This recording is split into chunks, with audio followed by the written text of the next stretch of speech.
Hello everyone. Welcome to Sustainable Living with Shilpa Reddy, powered by Planet Green's Farm Natura, a new beginning to your life. On today's episode of Datescounty Nature's Tycoon, I have with me an entrepreneur who is recognized as a champion of change by our Honorable Prime Minister Narendra Modi ji and won a national award for marketing Indian handlooms on e-commerce. He is the founder of GoCoop. Let's welcome Shiva Devireddy on my show. Welcome to my show, Shiva Garu. I'm really honored that you're on my show. In fact, last year also I wanted you to be on my show, and somehow, it didn't happen. Before we start, I don't know if you remember, we were briefly introduced to each other by Amla Garu. Correct, Andy. And even till today, she talks about you very fondly for the kind of work you're doing and how you've been a game changer when it comes to Indian handlooms. So thank you once again for being on my show. A pleasure, Andy, and I think Amla Garu is very generous, and thanks to you, and I'm glad to be part of the show. Thank you.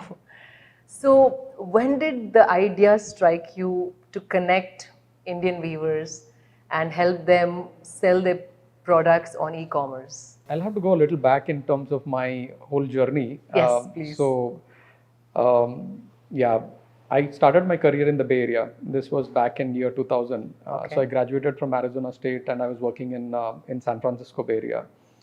And we were building a marketplace platform, which was connecting the semiconductor manufacturers from China and Taiwan, and obviously Taiwan is the keyword in this context in this day, Right. with OEMs or manufacturers in North America.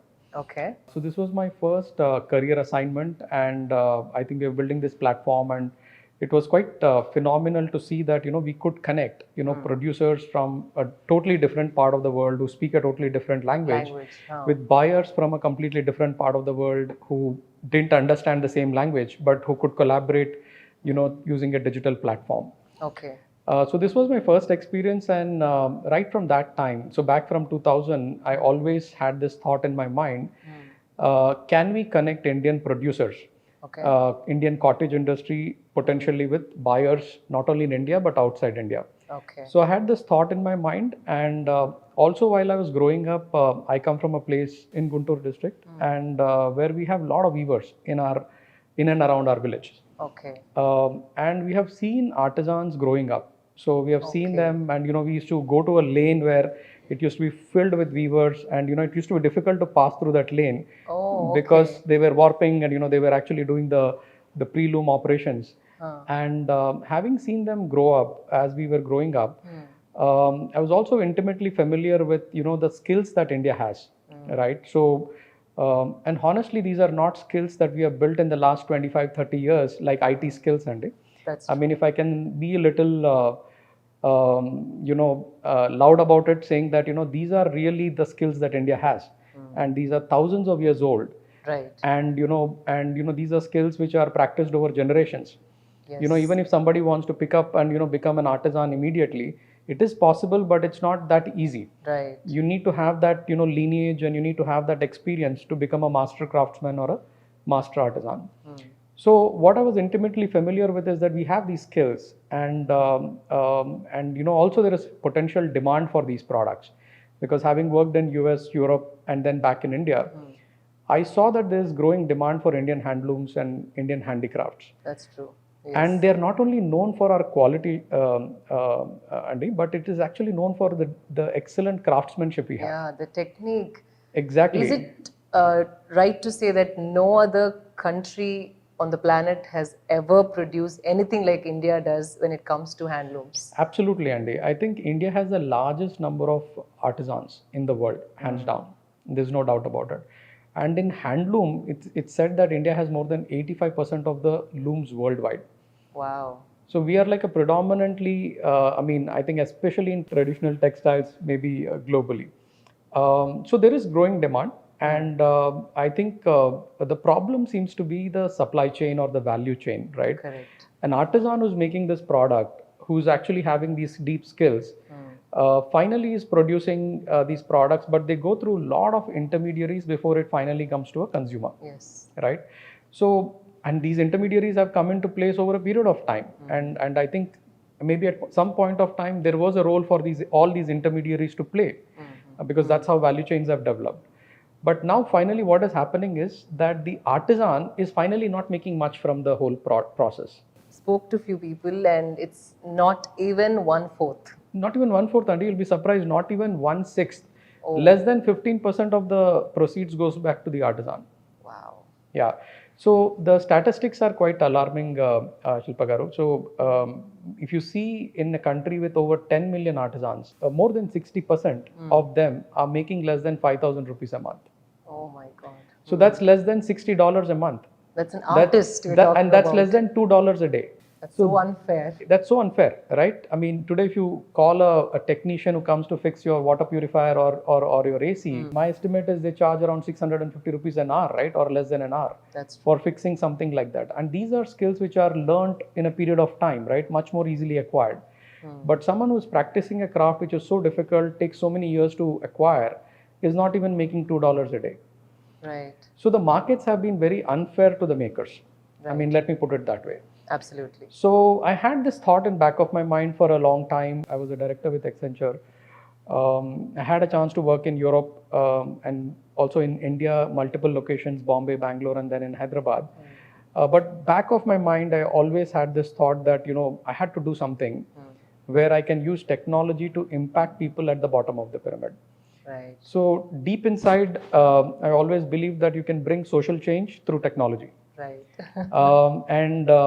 When I looked at this problem, when I could understand that, that we have millions of artisans on one side, we have a pretty growing market on the other side, global market on the other side.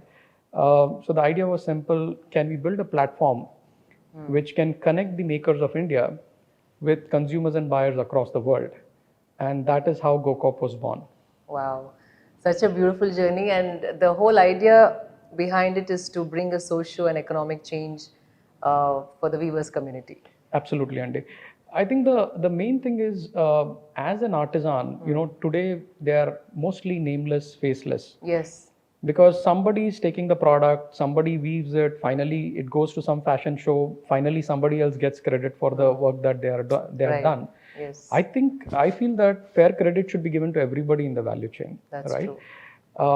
What we wanted to do was basically digitally enable the artisans, create an identity not only for the artisan, but also for the craft cluster. Okay. And the beautiful products that they're making. Right. Because let me tell you, I'm sure you're a designer yourself, and you must be very familiar that I just came back from a trip. I did a road show in US, Andy. Across 5-6 states. I was traveling, showcasing the beautiful hand weaves of Telangana, Andhra, across India. And you'd be surprised that people who wear saris a lot, who are a lot into handlooms and handicraft, they would not be familiar with, let's say, if I say something like Narayanpet sari. So then they'll be saying, like, oh, Narayanpet, I think I've heard about it, but I'm not so sure. Yes. So a lot of our own crafts itself, I think, there's very little awareness of these crafts and the clusters. So the idea is not only to digitally enable the artisan, but to create a lot of awareness about the crafts and also the, the product finally, because every product has a history to it. Yes. For example, we talk about Jamdani, right? So Jamdani means woven air. Why was it called woven air? What is so special about Jamdani? So there's so much of story that we can tell, right? There's so much of history behind that product that people need to know it. And that's what we are trying to do through GoCoop, enable the artisans, and not only the artisans, but the products and the clusters. And we are able to communicate this to consumers and buyers who are trying to buy these products, from anywhere in the world. Right. So this is such an ambitious project, and there's scope to grow leaps and bounds. But the challenges. Yeah. What were the challenges that you faced, especially traditional Indian weavers, most of whom I think they don't even know of internet, or they have never imagined selling their produce on e-commerce platforms. How difficult was it to convince, train, advise? The phrase that I use most often is, you're trying to sell online business or e-commerce to someone who has never seen a computer before. Yes. So it was indeed very challenging, Andy. So when we started off in 2012, end of 2011, early 2012. Okay. So 10 years ago, we didn't have 3G. Yes. Smartphones were very, very small. Hardly people had smartphones. Right. So, in those days, we traveled cluster to cluster. My first few years was traveling across 45 clusters at that time in Karnataka, Telangana, and Andhra. It was a combined state at that time, and Orissa. So in these 3-4 states, we traveled to 45 clusters and we conducted workshops explaining them about online business, e-commerce, and how technology is changing now, how anybody from anywhere in the world can buy a product using an online platform. Wow, you went through all that. So we traveled across, it was like a amazing journey across these clusters for almost a period of 2 years. And that's when we had, after a lot of convincing, we had 75 artisans who signed up for our platform. Wow, it's like you went back to square one. Yeah, this was my Swadesh movement, Andy. I mean, this is traveling across commendable. But I think the interesting part was, if you fast forward to 2014, things started changing, right? I mean, there's a lot of awareness about digital, connectivity was becoming more omnipresent. Right. Smartphones were becoming more accessible. So it was becoming easier for people to understand the potential of online, and they were also seeing the benefits of online. Right. They were able to access information more easily on their phones. WhatsApp was becoming more popular. From 2014 onwards, it was much easier to get artisan groups, and convince them to come online. Okay. So that problem was slightly mitigated, in a few years' time. Okay. But the other bigger problem, and as a designer, I'm sure you would appreciate this more than anyone else, is about curation. Right. Is about quality. That's true. And especially when you're handling so many different kinds of clusters. Crafts and so many categories. Categories. So the problem is that mostly artisans are making products for their local market requirements. But when we are doing an online platform, we are talking about people mostly in urban areas, people outside the country, what kind of product they would be liking, right? Right. So we had to again educate artisans on understanding demand. What kind of products would customers be looking for? What is the color palette that usually we think would sell? What kind of price points? So basically, how do you start, understanding demand and start making some product development based on that demand? This was more challenging than the first obstacle we had. And this is an ongoing challenge for us. Okay. So every cluster we go to, like including Narayanpet, for example, we have done multiple workshops. Okay. And we do the workshops, we take our designers, we actually help them understand what kind of colors we think will sell, how, like in some cases, artisans were making silk saris which had a lot of sheen on them. Okay. And we were telling them that, sometimes so much sheen may not be ideal for a consumer who wants to buy these saris. Okay. So things about quality control, from their point of view, loose ends, loose picks are okay, right? But but from a consumer point of view, those are considered as quality issues. Yeah. So how can you minimize it? I'm sure we cannot avoid it, but how can you minimize it? Because they're handmade, those differences aberrations will always be there. Yeah.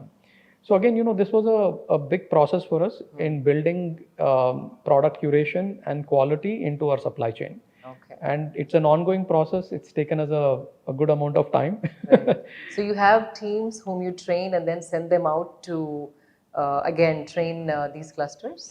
No, actually it's a team, it's a common team, and we travel to all clusters. Okay. So basically we do like a cluster visit every 3 months. Okay. And whenever we visit a cluster, then our team will actually also impart the knowledge they have gained.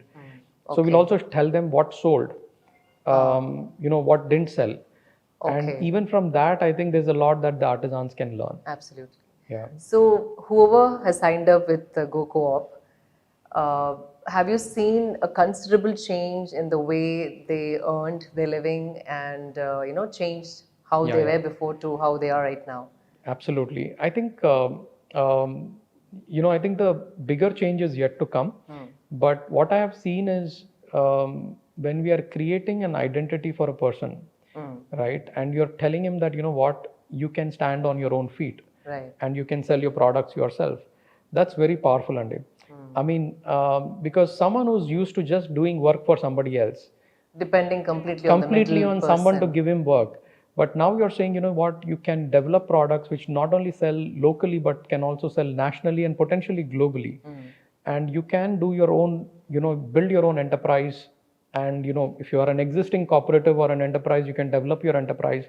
I think giving that kind of perspective and giving that kind of a belief, right, I think is can go a long way. Okay. What we have also done is created identity for them. Okay. So, like for example, I don't want to take too much credit, but Pochampalli Weaver Cooperative Society and Koilgudam Cooperative Society. These are two cooperative societies which are almost been there for, I think, more than 70 years now. I think one of them is close to 75 years of existence. I would call them as heritage organizations. Okay. But how many of us are familiar with them? Right? People in Hyderabad, if you ask, how many of them are familiar that a village called Koilgudam even exists? Right. Not many. Not many. And it's hardly like an ORR, I think it will take you 1 hour, it will take us 1 hour from here. So when you're creating identity for these craft clusters and these craft organizations, there is a lot of benefit that they can get just by getting that awareness. So I have customers, when we started working with Pochampalli 7 years ago, people were not very familiar with the Pochampalli Weaver Society. Okay. But now through online and, you know, even customers from US now are so familiar with the society that there are people who come to Hyderabad airport, directly go to Pochampalli from the airport, buy products from the cooperative, come back to the airport and fly out of the airport. Wow, this is a huge transformation. Yeah, and we will take some credit for it, Shilpa Garu. So, I mean, it's not a big deal, but according to me, creating identity for them is the biggest impact we have created. What about finance? Yeah, financially. So through the supply chain, when they are selling to the local market as compared to selling through GoCoop, minimum 15 to 30% you can realize better price for their products. Minimum. That's a huge percentage. In terms of, if you look at artisan wage, that's almost 100% increase in artisan wage. Wow. Okay, that explains. Yeah, so there is definitely a financial impact, and also not just about you know, at one time, right? So sometimes, let's say there are platforms which can give impact at one point of time, and that's it. It's like one blip in the ocean, right? That's right. Huh. But we have seen artisan groups actually develop. In fact, yesterday, Kaluramji, he's from Rajasthan. He's been one of our very old, I think almost now 4 years he's been with us as an artisan partner. Okay. He practices shibori. Okay. As a technique. He has 20 women from backward community that he works with, and they do shibori, practice shibori craft. They make dress materials, dupattas, stoles, right? He was sharing me yesterday that he has actually built his own house now. Wow. It's a dream. Probably they didn't even dream. Exactly. So, you know, this kind of change where artisan groups are not only making a living, but they can have their own pakka house at some point of time. People are now, there are some groups who make almost 8-9 lakhs a month from us. Wow. Small artisan or a weaver in a cluster to becoming an entrepreneur and to do 8-9 lakhs on just one platform a month. I think it's a pretty it's a huge leap, not even a jump, I think. Yeah, we are very happy, Andy, but at the same time, I think there's a lot to do. I just want to feel also humbled by the size of the problem we are talking about, right? Right. More than 1 million artisans, 10 million artisans in India, right? So easily our artisan capacity of this country is 1 lakh crores, more than 1 lakh crores. Okay. That makes me want to ask you a question, like before independence, Indian textile was the backbone of Indian economy. Right.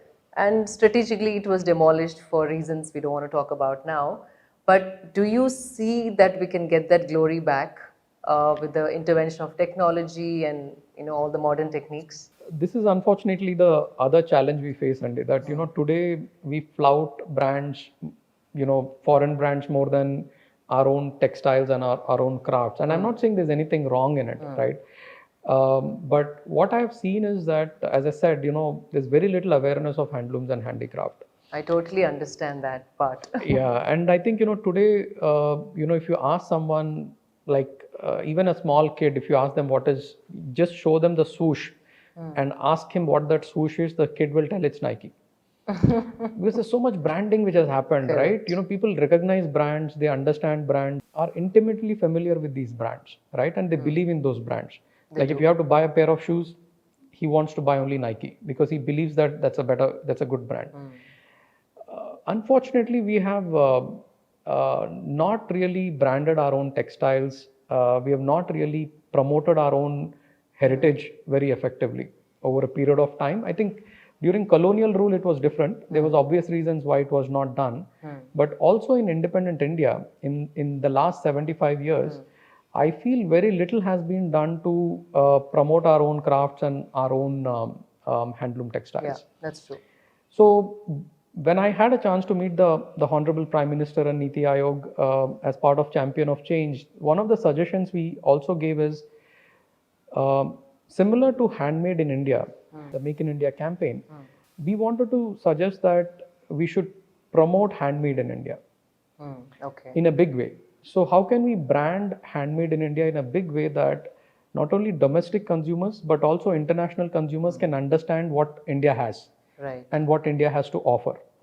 So India has over 3,000 craft forms.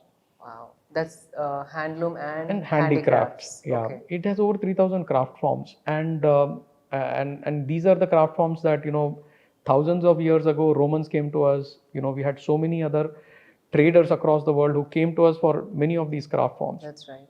So I still think there's a lot of potential, and but I think a lot of branding and marketing is required to make this popular not only with consumers in India but across the world. Yeah. So what would you say to young entrepreneurs? How can they contribute to make something like this big and bigger? There's a big role designers can play, and you being a designer yourself, I think, you know, you understand the potential, right? You can take a fabric and you can take it all the way to, you know, a ramp in New York, right? I mean, that's exactly what I did. I'm the only designer from India who showcased on Eiffel Tower. And the only fabric I used was Malka, Pochampalli in New York. And you wouldn't believe when people saw the fabric, it was like they wanted to come and touch and feel it because they've never seen something so beautiful. Absolutely. And they didn't believe it was all hand woven. So there's so much of reverence for our craft and art outside India. As you rightly said, if you brand it and bring that kind of awareness, I think they can do great, not just in India, but across the world. Absolutely, Andy. So I think the designers can play a big role in this. As I said, the product has to be made more contemporary while carrying the heritage of craft. That's exactly, oh my God, you're just speaking my words. I'm sorry to interrupt, but I have to say this. So whenever I design something, I keep saying Indian handloom can also look, you know, like fashionable, sexy and, you know, glamorous. Absolutely. So as you said, the same Indian handloom, if used in a silhouette which is appealing to the youth, you can aspire them to own and flaunt and take pride in them. Absolutely, and that's exactly what can make a big impact on this sector. And I think the government of India, and I think we have been seeing some very good initiatives to make this happen. There's a lot more interest and participation from all the NIFTs and, you know, all the design institutes. That's right. Also, there are some good initiatives like, you know, to make handlooms more popular or handmade more popular. Initiatives like Vocal for Local. Yes. You know, some of these I think have worked. I think they have worked and they have created some awareness at least. They did, right? Of course. But a lot more has to be done to make them popular. So yeah, I think young entrepreneurs who are willing to work in the clusters, there is so much potential, right? Just in one cluster, I think you can build a 100 crore business. Wow. Just in one cluster. And I think it's a shame if India cannot produce 100 such entrepreneurs in the next 10 years. Right. So that's one thing. But then I also heard that there are not many next generation weavers who want to get into weaving. Can we train the next generation to learn this skill? It's not intrinsic anymore. It's not a lineage anymore. Even if the demand goes up, will we be able to supply, because the weaver community is diminishing at a rapid speed? I think it's all about demand, and I mean, if you are able to create good demand, because this is a beautiful profession. I mean, if you think of it, this is one of those few professions where you can practice it while by being at home, along with your family, and the entire family participates in the production process. Right. So I think if you are able to create fair market for these products, I think there will be a revival. Financial sustainability, if they see. Exactly. They would So probably. and that's where I think the development model that we take as a country, as a organizations, right, as a community, if it's more inclusive and we can, really think about how do we create good market for our artisans, right? That's right. And that's what we did hundreds of years ago, or even 50, 60 years ago. Artisans used to weave for a certain communities, right? I mean, just for a few villages, right? And the villages used to support the artisans used to support the few villages that they were working for, people that they were working for. So similarly, I think if as a community, if we can, think of inclusive growth and, how we can support these artisans together and create good market for their products, I personally feel there can be revival. A lot of younger generation will also come into it. Okay. And we are seeing this in many clusters. Okay, you are. Okay. Yeah. So like, for example, Maheshwar is a beautiful cluster in Madhya Pradesh. Yes. You will see a lot of young artisans in Maheshwar practicing weaving. Wow, that's so encouraging actually. I was always worried about this aspect, but I'm glad you said you are seeing a change happening. And the second thing is technology, Andy, because see, in technology, you don't have to, it can be a game changer. So today, digitally first entrepreneurs, right, doesn't mean people coming from Hyderabad or cities like, Bangalore. Digitally first entrepreneurs should come from villages. And that's where the innovation should go next.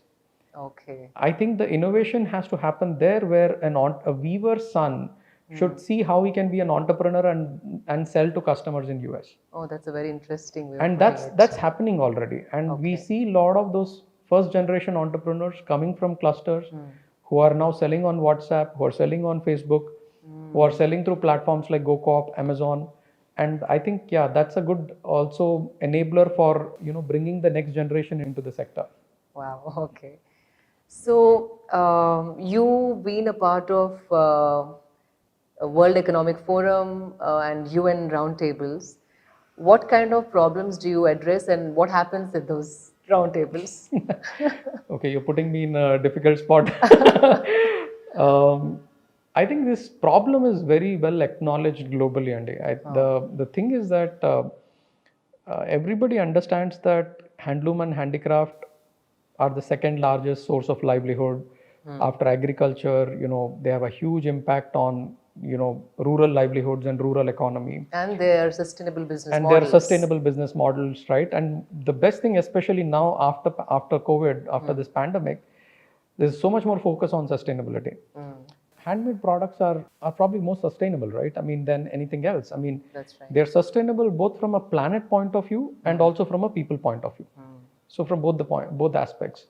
So there's a lot of awareness that, we should do something for this sector, and we've been part of a lot of discussions. But unfortunately, I think we are a fairly market-driven economy, right? I mean, yes. I think globally also we talk about what is important and what we need to do, but we always put the money where the market is.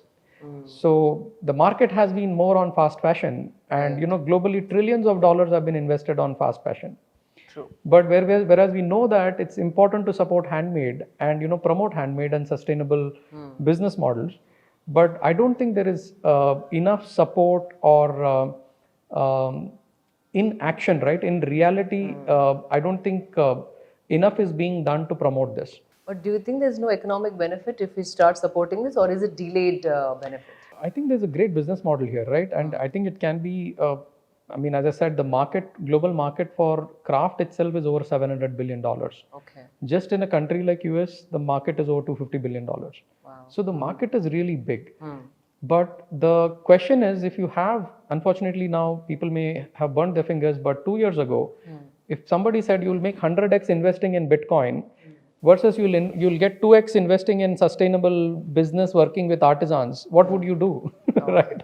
People will go after 100x that they'll make out of Bitcoin, right? And obviously a lot of people have burned their fingers now, yes. but sustainable business models will not give the kind of returns a lot of people, investors expect. If people really see the benefit it's going to do for our society, for people, it's a no-brainer to invest in such business models, according to me, right? But I think not too much risk also involved in this, I guess. these are like long-running businesses. It's not going to go away anytime soon, right? Correct. They have also they're very defensible in a way, because today tech can be replaced easily by another tech. Okay. Right? Yes. But when you're building relationships and supply chain on the ground, they are not so easily replaceable. You know, you're having a lot of stickiness in the business model. Yeah, I think I do hope that, you know, there's more focus on these models, and especially in sectors like handloom and handicraft. And India has huge potential. I think if there's any country which can create a unicorn in this space, it has to be India. Wow. So how many GoCoops can India have to address, like you're saying, it's just a small drop in the ocean, but how many more entrepreneurs like you can do something similar that what you're doing to support the entire country's handlooms? I think, as I said, you know, hundreds of successful entrepreneurs, there's enough space for at least 100 successful entrepreneurs, I feel. Wow. Yeah. Okay. Because, as I said, there are so many crafts. Each craft has so much potential, right? I think it will take time, but every craft you can think of 100 crore business, right? Can be built around it. I mean, I'm not saying 100 crore business from a purely like a company point of view. What I mean is the craft economic activity of the craft cluster can easily be over 100 crores. So I wanted you to say this loud and clear to encourage the youth, so they know there's financial benefit along with also impacting, viewers' lives. Yeah, absolutely, Andy. So this sector is beautiful in many ways. I think one is, I think the foremost thing which I get really motivated is that it's very creative, right? And there's no end to creativity here. Correct. So you can create a new design in sari forever. Yes. Yeah. So, and that too in just one craft technique, right? There's so much innovation possible, so much design possible in craft. Second is it's touching human lives, right? You can actually touch people. You know, you're actually working with them on day-to-day basis. You can actually see the change that you're trying to bring.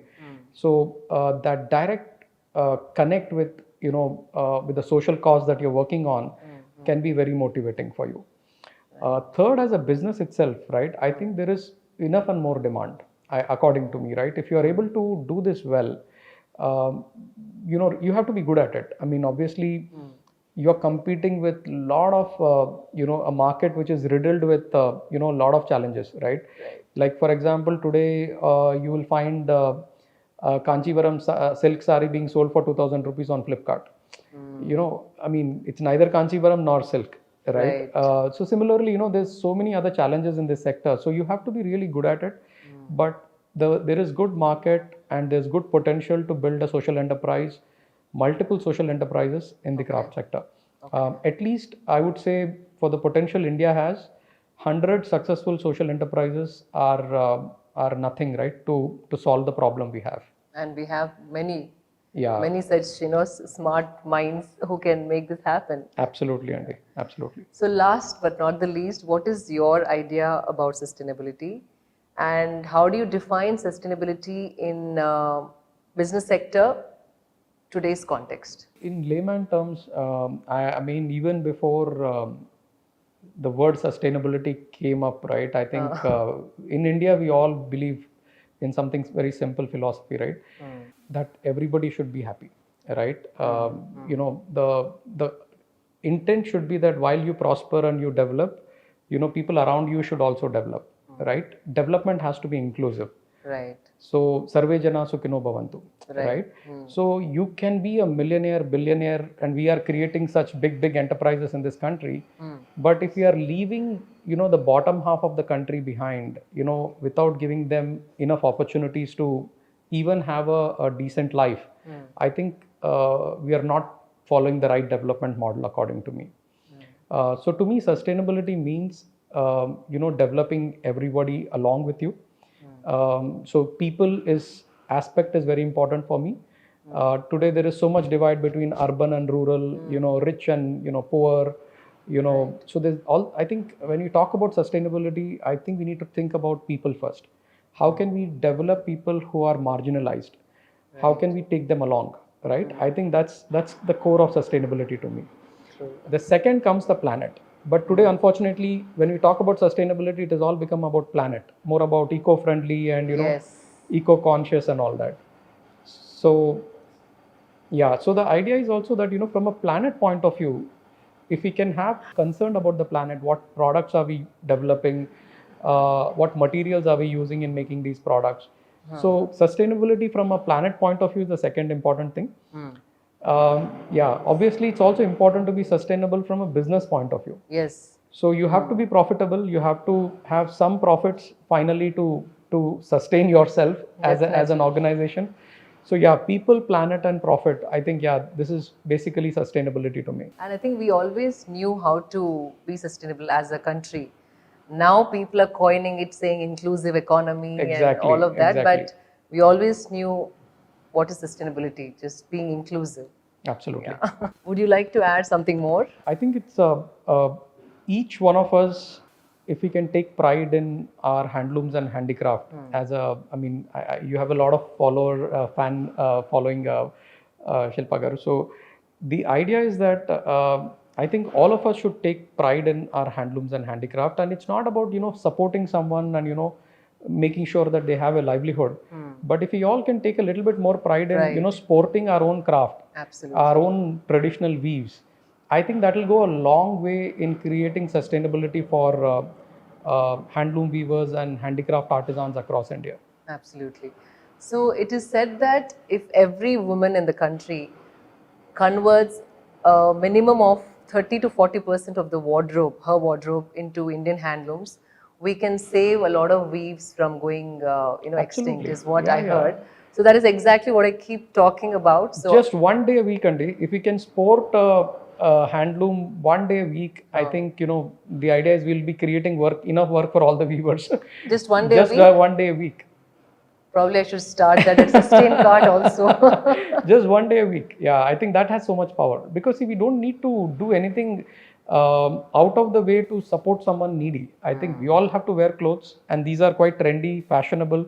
I mean, what you're sporting is very fashionable. So I think these can be very fashionable as well. True, absolutely. So if we can just sport our own weaves and take pride in them, yes, I think it will go a long way. And also, it is said that every Indian weave is conducive to the kind of climate we live in. Exactly, yeah. And it is only common sense and, to use something that is, for our well-being, living in a tropical country like ours. Absolutely, Andy. I think I have not come in a lungi. Maybe next time I'll come in a lungi. but yeah, I think the fabrics are more breathable, as you know, and rather than wearing Puma cotton or Pima cotton, some Egyptian cotton, which are extremely great fabrics, but would also require air conditioning all the time. For our tropical climate like India, I think khadi and handlooms can be really very suitable for our way of life. Absolutely. Yeah. Thank you so much for your time. Thank you for sharing all your insights, and I hope whoever is watching this show will be inspired to support handlooms and take pride in them. Thank you. Thanks a lot, Shilpa Garu, and it was a pleasure, and wish you all the luck in your sustainable endeavors. Thank you so much. Thank you so much. Yeah. I hope you enjoyed this inspiring conversation with Shiva Garu. Please do subscribe to my channel. Stay tuned for more updates. See you all next week. Signing off, Shilpa Reddy.